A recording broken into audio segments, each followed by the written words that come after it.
you've clicked through creating a group, then a plan, then buckets, then tasks, one by one. Then you hunted for a meeting slot across 5 calendars, checked the room, and wrestled with delegate permissions. It took half your morning. All of that is one script. By the end, you'll have a working project command center, a planner board tied to a real group, a conflict-free meeting booked, and true delegate access set, all run from your terminal. You're building practical Microsoft 365 administration skills right now. To extend that into AI-driven automation, this course teaches you to build intelligent agents that handle tasks like user lifecycle management, license administration, and security investigations using Microsoft Graph, Python, and Azure AI. It includes hands-on labs and a capstone project where you design a multi-agent administration platform. We start by setting up an identity that can sign in without a human, which makes everything we build schedulable. First, you confirm an owning group is actually a team using get mg group and select object, or create one with new mg group. Then we create the plan and its buckets with new mg planner plan and new mg planner bucket. Next, you create and assign tasks by finding users with get mg user and using new mg planner task. We move on to updating progress and checklist details through get mg planner task, update mg planner task, and the equivalent details let's. You then find a meeting slot and check the room using get mg user calendar view, and finally book the meeting with new mg user event while granting real delegate access via Connect Exchange Online and add mailbox folder permission. You walk away with a complete set of scripts you can run on any Microsoft 365 tenant. Before any of this can be automated, the tenant needs an identity that a script can sign in as. We build that in code, because a course about automation should not start by asking you to click through a portal. By the end of this section, you will have an app registration, a service principal, and a connection that needs no human at all. We install the Microsoft Graph module for the current user. This is the only module our courselets require, so we keep the setup lean. We connect interactively with the scope needed to register the application. This is the only time we use a delegated, interactive login. Everything after this will be unattended automation. We never guess a permission GUID. Instead, we get the graph service principal and filter its app roles by name. This gives us the exact IDs for group, planner, calendar, and mailbox permissions our labs need, and nothing more. We register an application named Project Command Center and immediately create its service principal. The service principal is the identity that actually lives in our tenant and can be granted consent. The app registration is just the template. We create a client secret and grant admin consent for every permission we looked up. A secret is simple but expires. In production, use a certificate instead. We print the 3 values you need for unattended login: client ID, tenant ID, and the secret. We now connect as the service principal using the client secret credential. No browser, no prompt. This is the pattern every lab script will use to run fully unattended.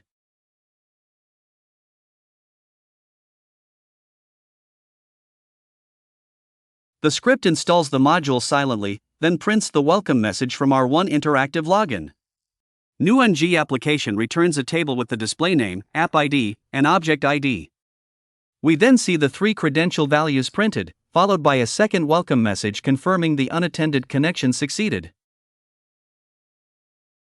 Before creating a planner plan, you must confirm the owning group is actually a Microsoft 365 group, what the API calls a unified group. If someone hands you a security group by mistake, the plan creation will fail with a confusing error, not a clear wrong group type message. So we first inspect the existing group's group types property. If it's empty and security enabled is true, we know it's a security group and we need to create a proper unified group instead.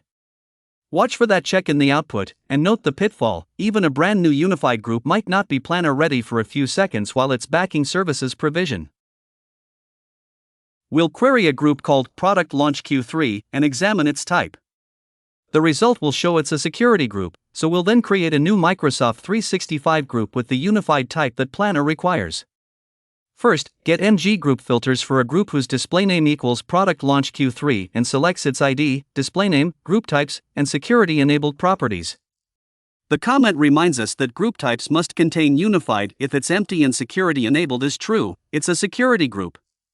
Then new MG group creates a replacement. We give it the same display name, enable mail with a mail nickname, keep security enabled, and crucially set group types to an array containing just unified. The first result shows group types as an empty set and security enabled true, exactly the signature of a security group that cannot own a planner plan. The second result, from new MG group, now shows group types containing unified, confirming we have a Microsoft 365 group ready for planner. Remember the pitfall: if you rush straight to new MG planner plan after this, you might hit a transient provisioning error, so give it a moment or build in a retry. A planner plan is always owned by a Microsoft 365 group, that's how permissions work. But an empty plan isn't useful. You need buckets that match how the team actually thinks about the work. For a product launch, generic names won't cut it. We'll use backlog, in progress, blocked, and done. The order they appear on the board is controlled by a field called order hint. It's not a simple number. It's an opaque string that Planner's client uses to interleave items without renumbering everything every time you drag a card. If you handcraft nonsense strings or reuse the same hint twice, it won't error, it'll just produce unpredictable ordering that's a nightmare to debug later. Watch as we create the plan and then lay out 4 buckets with carefully spaced hints, so the board reads naturally from left to right. I'll create a new plan called Product Launch Q3, owned by our confirmed group. Then I'll add 4 buckets with order hints that guarantee the correct left-to-right sequence: backlog, in progress, blocked, and done. First, new MG Planner plan creates the plan, giving it a title and the owner group ID we confirmed earlier. I'm capturing the plan object so I can use its ID. Then I call new MG Planner bucket 4 times, each time passing the plan ID, a bucket name, and an order hint. The hints use an exclamation mark with increasing spaces before it, space exclamation, space exclamation, and so on. This pattern ensures they sort in the order we create them, without colliding. The plan is created and we get back its GUID. Then each bucket appears with its own GUID, linked to the plan. Notice the buckets are returned in the exact order we specified: backlog, in progress, blocked, done, because our order hints are spaced correctly. If we had reused the same hint, this list might look shuffled, and dragging cards later would get confusing. The board now reflects the real workflow the marketing team asked for. Planner assignments don't work with email addresses, they require the user's Entra ID object ID. That means we resolve the person first with get MG user, then pass that ID into the task creation. We also set an order hint on the task, just like we did with buckets, so the board isn't a random shuffle when the department head opens it. And here's a critical detail: every planner task carries an tag that changes on every modification. If you reuse an old tag, you'll get a 412 precondition failed. So always refetch the task right before updating it. In this step, you'll create a task assigned to Dana, see her avatar appear on the card, and capture the fresh tag from the response for later updates. We'll resolve Dana's user object, then create a task titled Draft Launch Press Release in the backlog bucket, assigned to her, with an order hint to keep the board tidy. The response will show the task details and its current tag. First, get MG user filters by Dana's email to grab her Entra ID. Then new MG Planner task creates the task in our plan and bucket, using the title parameter for the task name, order hint with the exclamation point pattern to place it at the top, and the assignment's hash table, keyed by Dana's object ID, with the OData type set to planner assignment and its own order hint. The task is created in the backlog bucket with Dana's ID in the assignment's property. That's what puts her avatar on the card. Notice the tag field at the bottom. This is the current tag we must use for any future updates. If we'd reused an old tag from a previous call, we'd get a 412 error, but since this is a fresh creation, we have the live tag ready for the next step. When you update a planner task, not all properties live on the same object. %complete and bucket assignments sit on the planner task resource, but checklist items, descriptions, and references live on a sibling resource called planner task details. This split matters because each resource carries its own tag for concurrency control. If you pass the tasks tag when updating task details, or vice versa, Graph returns a 412 precondition failed error that looks identical to a stale tag, making it easy to misdiagnose. In this step, you'll update progress on the task itself, then separately manage checklist items and notes on the details resource, using the correct tag for each call. We'll retrieve the current task and its tag, set %complete to 50, then fetch the task details with its own tag, and add a description plus one unchecked checklist item called Get Brand Sign-Off. First, we get the current task to capture its tag, then call update MG Planner task with %complete 50 and the if match header set to that tag. Next, we retrieve the planner task details to get its separate tag. Finally, we call update MG Planner task details, passing a description string and a checklist hash table with one item that has a title and an isChecked flag, again using if match with the details resource's own tag. The task now shows 50% complete, confirming the progress update landed on the correct resource. The details output includes the new description and a checklist entry with the key GUID1. Notice we used the details resource's own tag for that second call. If we had accidentally reused the tasks tag, we'd have hit a 412 error even though the data looks fresh. Scheduling across multiple busy people is a classic headache, and just eyeballing one person's calendar is how you miss conflicts.